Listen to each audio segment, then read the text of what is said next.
El alma purgante practica en grado eminente la fe, no teniendo todavía la visión de Dios que disipa toda niebla y la hace vivir en eterna luz.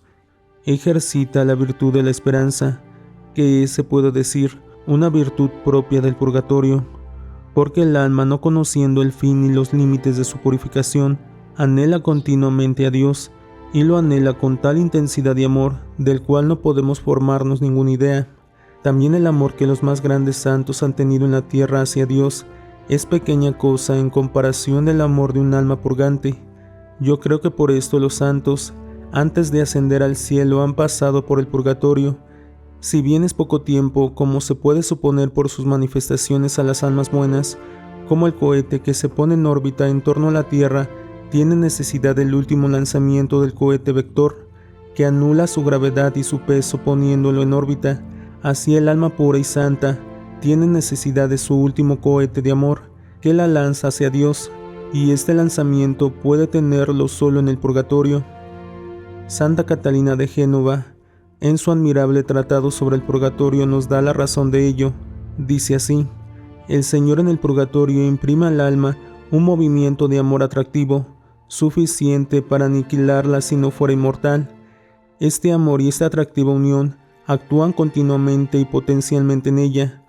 Tanto es así que si ella pudiera descubrir un purgatorio más terrible de aquel en que se encuentra, se precipitaría voluntariamente en él, empujada vívidamente por la impetuosidad de aquel amor, y esto para librarse lo más pronto posible de lo que la separa del sumo bien. El alma santa es atraída potencialmente por Dios, que la ama infinitamente, y la mente humana no puede medir la fuerza de esta atracción, que es como un imán infinito que atrae el pequeño átomo de fierro.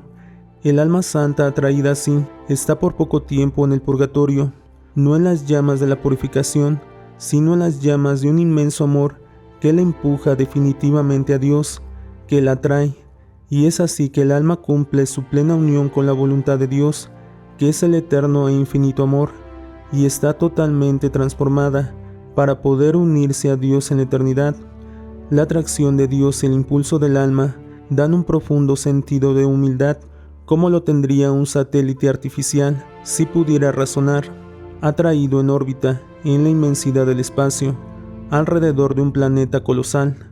Si razonase, se vería infinitamente pequeño, y sin embargo se sentiría atraído y empujado alrededor del planeta inmensamente más grande, y giraría, no con la arrogancia del hombre que lo lanza y cree ser victorioso frente a los astros, sino con la humildad de la pequeñez de quien gira, porque es atraído por algo inmensamente grande. El purgatorio es una admirable lucha de amor entre Dios y el alma, que no puede ser dura ni despiadada. Quien purifica con el dolor, por el amor encuentra la manera de atenuar lo más que pueda los sufrimientos que purifiquen. Quien es purificado sufre, pero el amor que lo liga a quien la purifica le vuelve aceptable los dolores. El cirujano que cura busca cualquier medio para atenuar el dolor, y quien sufre encuentra alivio en saber que aquellos dolores son para sanar y lo soporta pacientemente.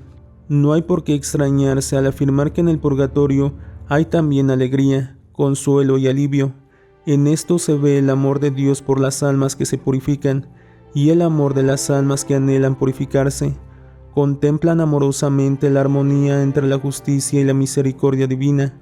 Ellas quieren sufrir, en una exigencia de su mismo amor que las empuja hacia Dios, pero en el mismo dolor sienten la caricia de Dios, que no puede ahorrarles esta purificación, que las hará felices en la eterna gloria, pero de todos modos las conforta y alivia, como cuando la mamá besa y acaricia a su hijo que sufre una operación. Si Dios llora sobre las almas condenadas que voluntariamente y con odio implacable se separan de Él, ¿cómo no se conmoverá por aquellas que lo aman y lo desean? Estamos demasiado acostumbrados a considerar a Dios como un severo juez y separamos su justicia de su misericordia, mientras que en Él son una sola cosa, la justicia y la paz se abrazan. La primera alegría de las almas purgantes es la de sentirse confirmadas en la gracia y por lo tanto seguras de su eterna salvación, en la feliz impotencia de no poder pecar más.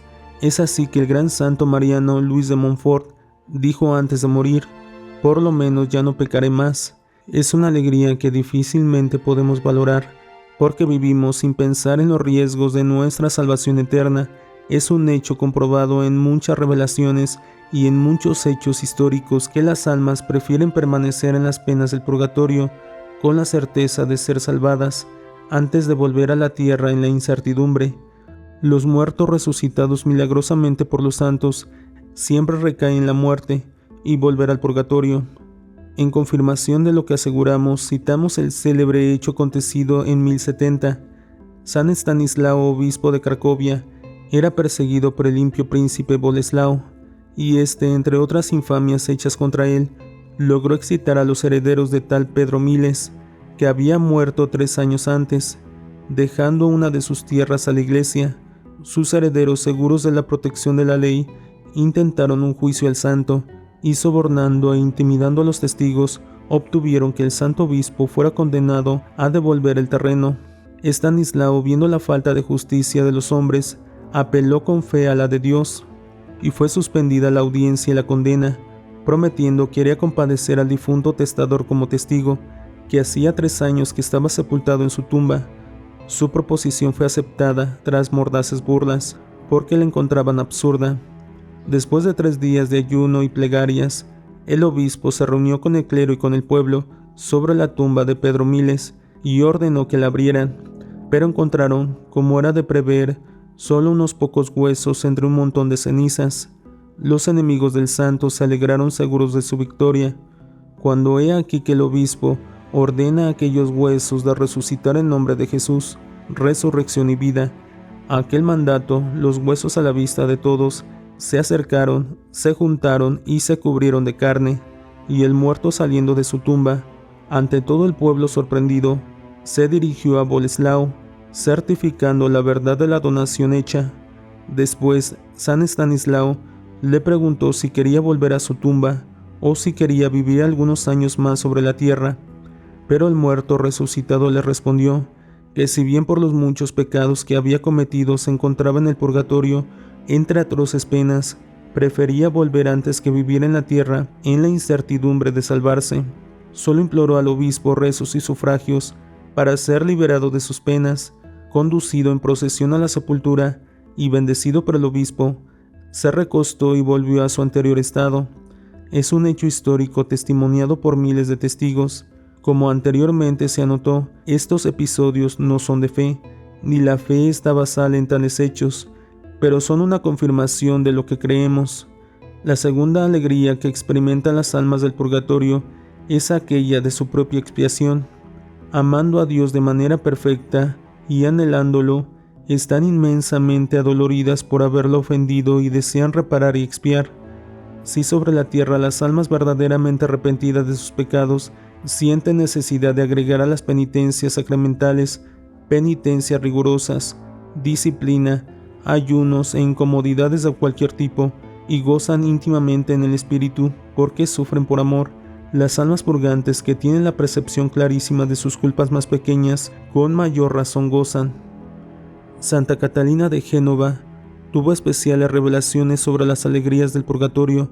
Yo veo a aquellas almas quedarse con gusto en las penas del purgatorio por 2 razones. Primero, por apreciar la misericordia de Dios, porque comprenden que si su bondad no atenuara la justicia con la misericordia, satisfaciéndola con la preciosa sangre de Jesucristo, un solo pecado merecería 1000 infiernos. Ellas, en efecto, perciben con una luz especial la grandeza y santidad de Dios, y sufriendo gozan adorando su grandeza y su santidad. Su alegría es como aquella de los mártires que sufrían por testimoniar al Dios vivo, pero la supera en grado eminente. El otro motivo de alegría es la expiación. Dice la santa, es para las almas verse en la voluntad de Dios, admirar lo que es el amor y la misericordia divina obrando en ellas. Estas 2 percepciones, Dios las imprime en sus mentes, y en un instante y cuando ellas están en gracia, lo comprenden y lo entienden según la propia capacidad, dándoles gran alegría. Esta alegría después va creciendo en ellas, entre más se acercan a Dios. La más pequeña intuición que se puede tener de Dios excede cualquier pena y cualquier gozo que el hombre puede imaginar. Por esto las almas purgantes aceptan con alegría las penas que purificándolas las acercan más a Dios, y ven disminuido poco a poco el obstáculo que les impide acercársele y poder gozarlo. La tercera alegría de las almas purgantes es el consuelo del amor, porque el amor hace fácil cualquier cosa. Cuando se ama, dice San Agustín, no se sufre o se ama el sufrimiento. Las almas purgantes están en un mar de amor, porque el purgatorio es una lucha de amor. Sí, es el mismo amor que hace sufrir las almas, pero la pena es templada por el amor. Más de lo que atenuó para San Lorenzo el tormento de ser asado vivo sobre una fogata. Los carbones, exclamaba, son para mí como rosas. Ardía tanto que le hacía decir al tirano: ya estoy cocido por un lado, dame vuelta del otro lado.